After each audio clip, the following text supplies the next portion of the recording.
বুধবার 12 ঘন্টার বন্ধ ডেকেছে বিজেপি। মঙ্গলবার পশ্চিমবঙ্গ ছাত্র সমাজের নবান্ন অভিযানে পুলিশি সন্ত্রাসের অভিযোগ তুলেই বুধবার সকাল 6টা থেকে বন্ধ ডাকা হয়েছে। জেলায় জেলায় সকাল থেকেই সেই বিক্ষোভের ছবি উঠে এসেছে। দিকে দিকে রেল অবরোধ করেছেন বিজেপির সমর্থকেরা। পরিস্থিতি সামাল দিতে পুলিশের তরফে বন্ধ সমর্থকদের সরিয়ে দেওয়া হচ্ছে। যদিও দীর্ঘক্ষণ ট্রেন পরিষেবা ব্যাহত হওয়ায় বিপাকে পড়তে হয়েছে নিত্যযাত্রীদের। ব্যারাকপুর, হুগলি, ভ্যাবলা, কাটোয়া, শিয়ালদা দক্ষিণ শাখা, মুর্শিদাবাদ, কৃষ্ণনগরেও প্রভাব পড়েছে ট্রেন চলাচলে। বিভিন্ন লাইনে থমকে গিয়েছে লোকাল ট্রেন।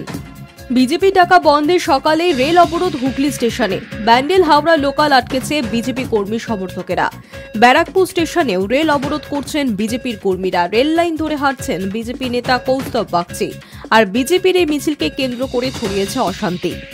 মুর্শিদাবাদেও ট্রেন অবরোধ করে বিক্ষোভ দেখাচ্ছে বিজেপি। প্রথমে জিয়াগঞ্জ স্টেশনে বিক্ষোভ দেখাতে শুরু করেন বন্ধ সমর্থকেরা। সকাল থেকেই বহরমপুরের বিভিন্ন রাস্তায় বিজেপি নেতা কর্মীরা দলীয় পতাকা নিয়ে রেল স্টেশন, বাস স্ট্যান্ড এলাকায় বন্ধ রাখা হয়েছে। ডাউন ভাগীরথী এক্সপ্রেস আটকে দিয়েছেন তারা। বেশ কিছুক্ষণ মুর্শিদাবাদ স্টেশনে ওই ট্রেন দাঁড়িয়েছিল। পুলিশ এসে অবরোধকারীদের সরিয়ে দেওয়ার চেষ্টা করে। পুলিশের সঙ্গে ঝামেলায় জড়িয়ে পড়েন বিজেপি কর্মীরা। তবে শেষ পর্যন্ত তাদের সরিয়ে দিয়ে ভাগীরথী এক্সপ্রেসকে মুর্শিদাবাদ স্টেশন থেকে রওনা করানো হয়। তবে বহরমপুর স্টেশনে আবারও সেই এক্সপ্রেসকে আটকান বন্ধ সমর্থকেরা। পাশাপাশি শ্যামবাজার মেট্রো শাটার নামানোর চেষ্টা বিজেপি কর্মীদের। তবে পুলিশ কর্মীরা আগে থেকেই প্রস্তুত ছিলেন সেখানে। বিজেপি কর্মীরা শাটার নামানোর চেষ্টা করতেই বাধা দেয় পুলিশ। শ্যামবাজার থেকে বেশ কয়েকজন বিজেপি কর্মীকে আটক করা হয়েছে বলে অভিযোগ পদ্ম শিবিরের। বনগাঁ, হাওড়া, ব্যান্ডেল, কাটোয়াতেও রেল পরিষেবা ব্যাহত।